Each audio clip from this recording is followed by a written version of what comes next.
los audiorelatos de la cripta de Proyecto Terror.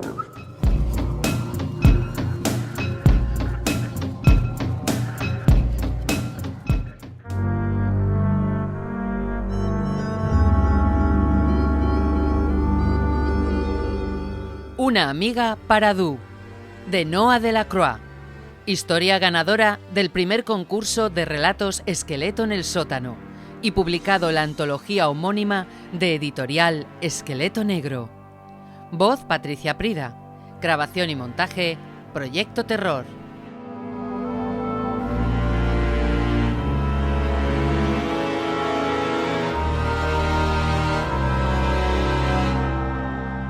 Una gratificante sensación de complacencia me embargó cuando, desde el ventanal de la casa, que siempre había soñado, contemplé el cabo Tormentas.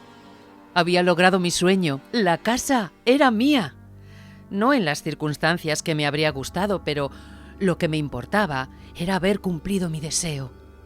Qué poco podía imaginar entonces que aquel lugar sería mi perdición.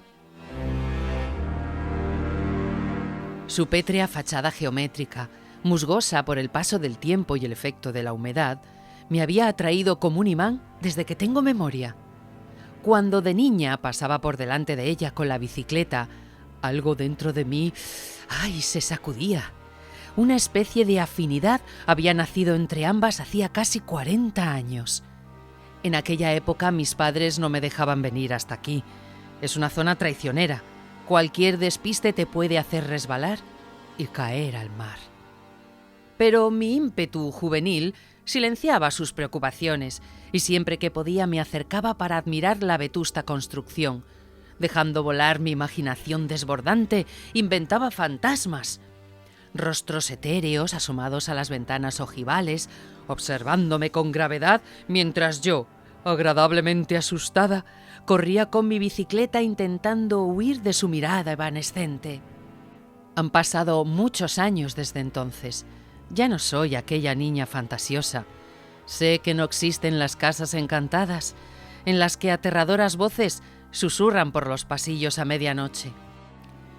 Aunque me resisto con todas mis fuerzas a esta convicción racional. No en vano, soy escritora de terror.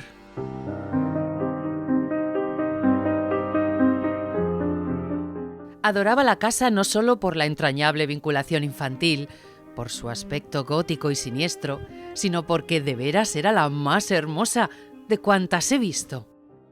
¿Puedo ayudarle con alguna otra cosa? Perdida en mis divagaciones, casi me había olvidado de Andrés, el dueño de la inmobiliaria, que me había ayudado con la compra, acompañándome él mismo o su compañera Ana cada vez que tenía que ir a la casa. Perdón, Andrés. Se me había ido el santo al cielo. No, la verdad es que está todo perfecto. En realidad, estaba deseando quedarme sola, prepararme una cena ligera y acostarme. Las mudanzas son complicadas y la mía, por las funestas circunstancias que se dieron, lo fue aún más. Andrés se giró hacia mí sin saber muy bien qué hacer con sus carpetas. Parecía que se hubiera quedado pegado al suelo. Verás, Laura, no quiero parecer entrometido, pero no me gustaría dejarte aquí sola. Después de lo que ha sucedido y del estado en el que encontramos la casa, me quedaría más tranquilo si llamases a un amigo. A lo mejor estoy diciendo tonterías, no sé. El volumen de su voz se iba apagando conforme hablaba hasta que al final fue un murmullo, como si se arrepintiera de cada palabra según la decía.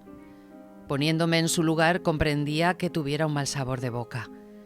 Hace años dejé un aviso en su inmobiliaria para que, si en algún momento esta casa salía a la venta, me lo hiciera saber.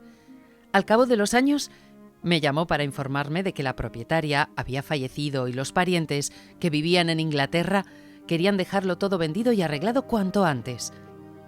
Yo acepté de inmediato y, además, debido a la urgencia de la venta, con un precio ventajoso. Pero pese a las prisas y mi entusiasmo, antes de firmar las arras, Andrés me confió que la dueña de la casa, Elizabeth Darkwaters, una anciana que vivía sola, había fallecido en su cama sin que durante mucho tiempo nadie se percatara de este hecho. La descubrieron una mañana, cuando hasta allí se acercó un chico haciendo deporte y decidió llamar a la policía, alarmado por el hedor que emanaba de la vivienda. Desde el día del fallecimiento, los procesos de la degradación habían seguido su curso en silencio. Cuando la policía y el juez pusieron un pie en el recibidor, los gases de la putrefacción, la pestilencia y los gusanos les hicieron volver hacia atrás entre arcadas. Era un buen gesto que me hubieran avisado antes de comprometer la venta, pero las tristes circunstancias en las que la pobre señora Darkwaters dejó este mundo no me afectaban en absoluto. Mi deseo por adquirir la casa no se vio mermado. Un importe adicional por la limpieza no era gran molestia. No te preocupes, Andrés, de verdad, le confirmé con una sonrisa. Estaré de maravilla. Además, me siento dolorida por el cansancio. Voy a caer redonda. Pese a mi total despreocupación, Andrés no variaba un ápice su gesto intranquilo. Parecía que no había terminado de decir lo que fuera que tuviera que decirme. No sé si sabes, en fin, ha salido en los periódicos. Sí, en los periódicos. Andrés tartamudeaba, azorado, hasta que, aclarándose la voz, me anunció que desde hacía unos años se habían verificado varias desapariciones de mujeres en la zona. La policía no había encontrado la menor pista y sobre el suceso se había extendido el velo negro del misterio que acompaña a los casos irresolubles. ¿Y no podría ser que hubieran sufrido algún accidente?, inquirí, mientras mis dedos acariciaban las teclas del piano que emitió un armonioso quejido. Las zonas cercanas a los acantilados, con este aire y la humedad del terreno, son peligrosas.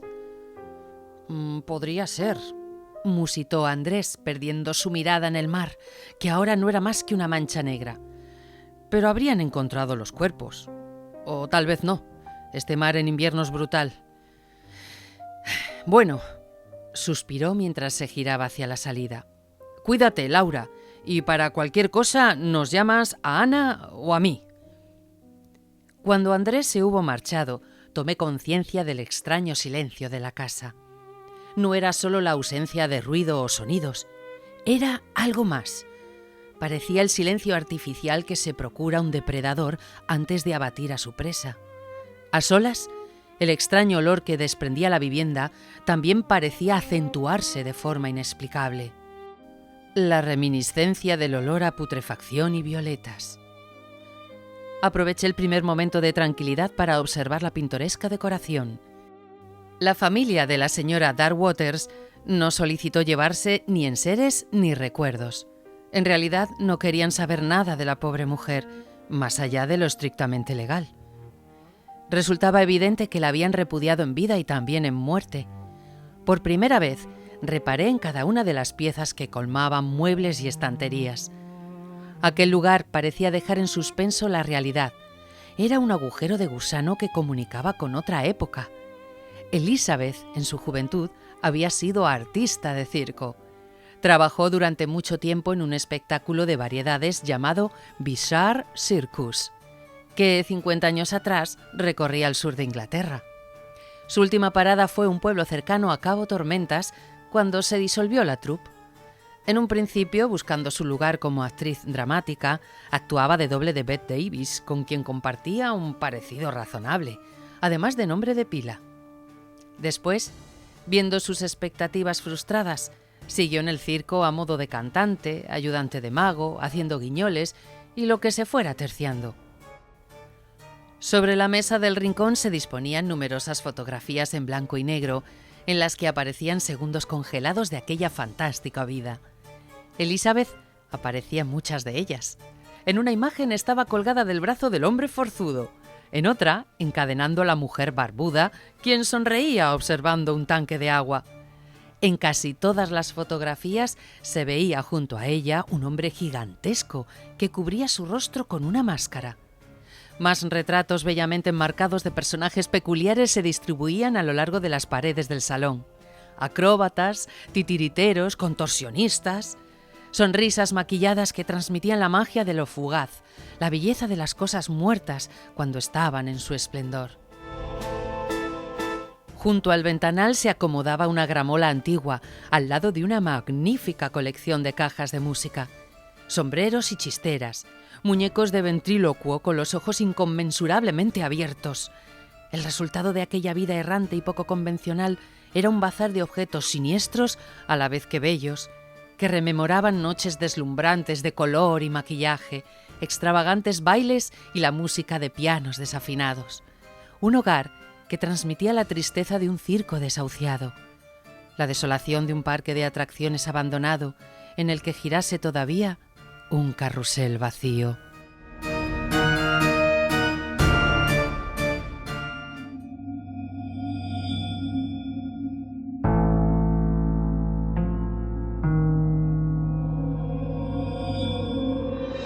Ya era muy tarde.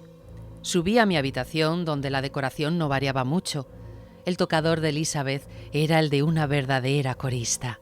Un espejo cuadrado enmarcado en madera de rojo brillante y rodeado de deslumbrantes apliques. Apagué las luces y cuando ya me estaba adormilando, sentí una extraña desazón. La satisfacción por haber adquirido la casa se marchitaba y solo quedaba un pesado malestar. El aire se condensaba. Levanté el visillo de la ventana. Afuera, solo la oscuridad inescrutable que era barrida regularmente por la luz del faro al ritmo de un corazón palpitante. Recordé que en aquella misma habitación en la que me encontraba había fallecido Elizabeth, que por el suelo de madera, ahora pulida y brillante, gruesos y viscosos gusanos se habían dado un festín, chapoteando en miasmas fúnebres. Pese a conocer lo ocurrido antes de iniciar el proceso de compra, era ahora, en la soledad de mi cuarto, a varios centenares de metros de la casa más cercana, cuando ese hecho adquirió forma de mal sueño y se filtró en mis pensamientos como agua pestilente. Entonces comencé a escuchar ruidos, crujidos. Se aguzaba el oído, sentía una especie de respiración. Un murmullo ininteligible brotaba de las paredes. Casi distinguía voces. Imaginaba a Elizabeth, abriendo la boca y los ojos, esforzándose en vano por advertir a alguien de que se estaba muriendo. Tú no saldrá esta noche. Todavía tiene amigas. Se quedará en casa. Fuera, no hay nada para Du.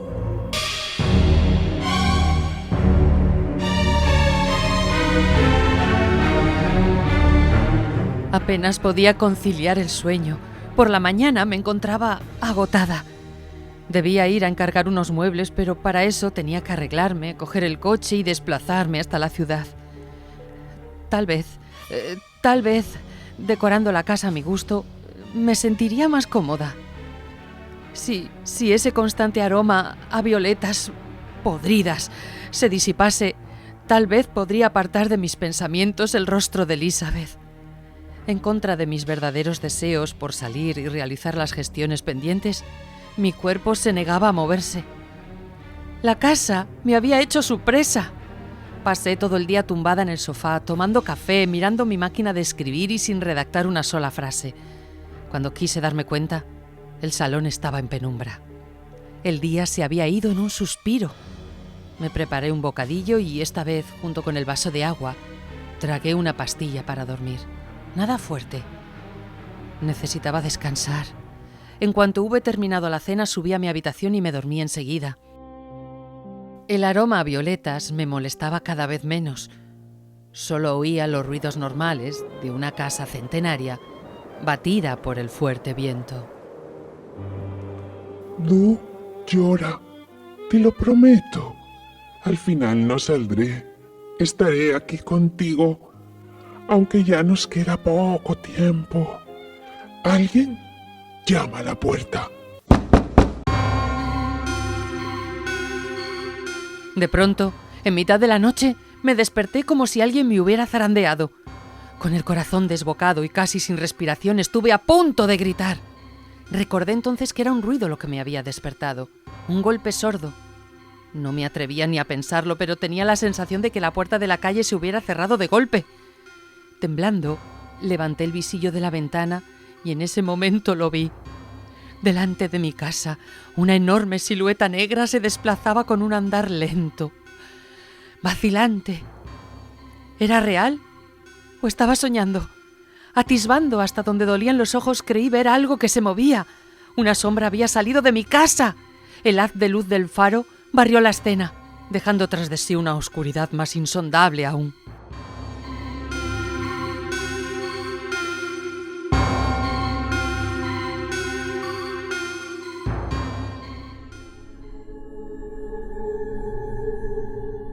Estaba demasiado cansada para entender lo que pasaba, demasiado alterada para poder conciliar el sueño. ¿Quién podría rondar por los alrededores del acantilado en plena madrugada? Empecé a construir historias inverosímiles en mi cabeza que solo conseguían asustarme más, mientras la oscura forma que creía haber visto se desfiguraba y crecía. El día siguiente transcurrió con la amorosa apatía que produce la somnolencia.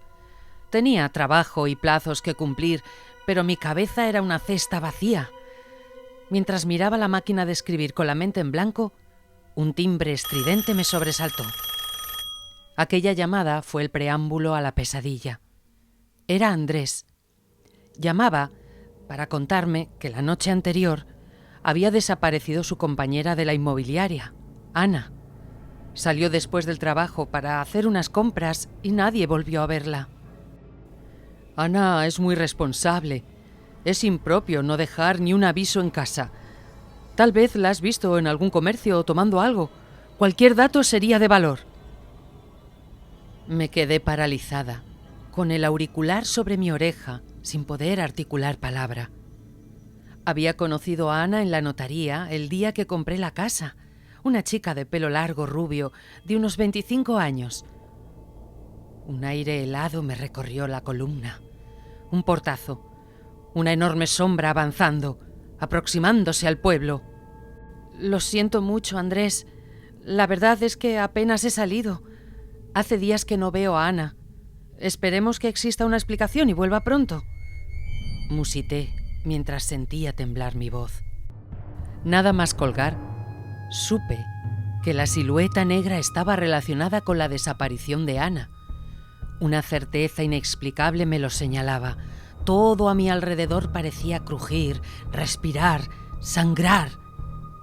Movida por un impulso incontenible, recorrí todas las habitaciones, mirando en cada rincón, atisbando en sus 100 sombras, revolviendo los muñecos. ¡Maldita sea!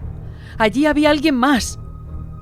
Debí tocar algo sin querer, porque la gramola se encendió sola y empezó a sonar a todo volumen una melodía infantil que sabía a manzanas bañadas en caramelo. Me percaté de que era en la planta baja donde se acentuaba ese aroma vagamente corrompido, maquillado por perfume de violetas. Descendí un piso mientras seguía escuchando la extraña melodía hasta que llegué al sótano, que no era más que una pequeña estancia donde se acumulaban paraguas rotos y utensilios de limpieza llenos de polvo. Entonces me pareció escuchar un murmullo. Me recordaba a una nana. ¿Estaría perdiendo la cabeza? Fue en ese momento cuando lo descubrí. En el suelo vi una argolla metálica y, sin pensarlo, tiré de ella. Con inesperada facilidad se abrió una trampilla al tiempo que un hálito pútrido me envolvía. Yo pensaba que el olor de la casa era una reminiscencia del tiempo en el que había albergado el cadáver de Elizabeth. Ahora me daba cuenta de que en realidad la pestilencia provenía del sótano. En penumbras descendí. Descendí por una pequeña escalerilla de madera y lo que vi a continuación me congeló la sangre en las venas. Mi cabeza se llenó de hielos punzantes que me impedían pensar. Me hallaba en una habitación infantil, decorada con multitud de muñecas antiguas y marionetas de ventriloquía que parecían seguirme con la mirada. En el centro del cuarto yacía un hombre gigantesco, tumbado sobre una camita con dosel que apenas servía para sostener su tronco. Entre sus brazos acunaba con mimo el cadáver de Ana, mientras le cantaba o le contaba un cuento susurrado. Pero lo que convertía la escena en algo aún más siniestro y bizarro era que los ojos de la pobre chica habían sido reemplazados por los de un muñeco. Esos ojos habían atrapado mi alma. No podía dejar de mirarlos mientras a mi alrededor el mundo se difuminaba. El hombre se giró y, ajeno a mi espanto, declaró: Du ha cambiado los ojos porque se habían apagado. Así brillan y me miran sin llorar. Tenía la voz grave y susurrante, pero fue subiendo el tono hasta que se convirtió en un grito agudo. Así brillan y me miran sin llorar. Así brillan y me miran sin llorar. Así brillan y me miran. Así brillan y me miran sin llorar. Me tapé los oídos con las manos. Su forma de hablar era enloquecedora. El terror me paralizaba y solo podía estar allí, pretendiendo no ver lo que se mostraba a mis ojos. El hombre era un gigante, con la piel lechosa. Sus labios amoratados dejaban entrever unos dientes equinos. Me recordaba al monstruo de Frankenstein, igual que el hombre de la fotografía. En ese momento pensé que estaba teniendo una horrible pesadilla. No podía ser verdad, no era real. Animada por la posibilidad de despertar, me giré para salir por donde había entrado y entonces, con una rapidez impensable, se alzó de la cama y, alargando uno de sus interminables brazos, cerró la trampilla. Un golpe atronador me hizo comprender que lo que vivía era la realidad. ¡No! Aulló aturdiéndome. ¿Tú aquí con Du? Sentenció, al tiempo que las palabras reverberaban en la pequeña habitación. Du tiene amigos, pero al final se estropean. Aunque cambie los ojos, aunque Du ayude, se rompen. Gimió finalmente, ya más calmado, señalando al fondo de la habitación. Instintivamente me giré hacia el rincón donde señalaba. Era imposible no mirar una vez te lo habían señalado. En la esquina de la habitación había un gran cajón de juguetes sobre el que se disponían desmadejados unos muñecos. Sin embargo, fijándome mejor, conseguí distinguir que no eran exactamente títeres, o no por completo. Entre escalofríos que me revolvían el estómago hasta la náusea, pude apreciar que algunas partes de los muñecos tenían un color marrón apergaminado, diferente al de las brillantes telas que los conformaban.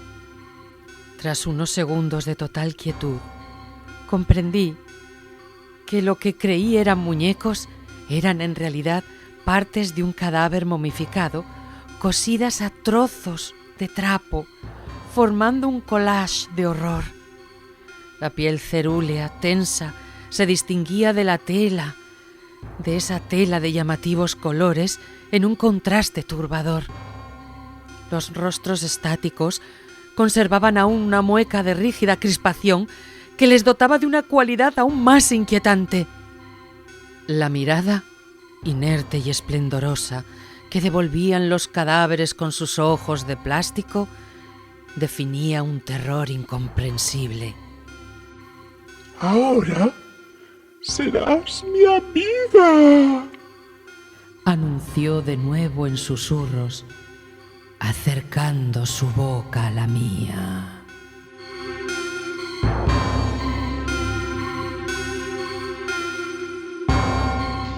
Listen to them, children of the night. What music they make.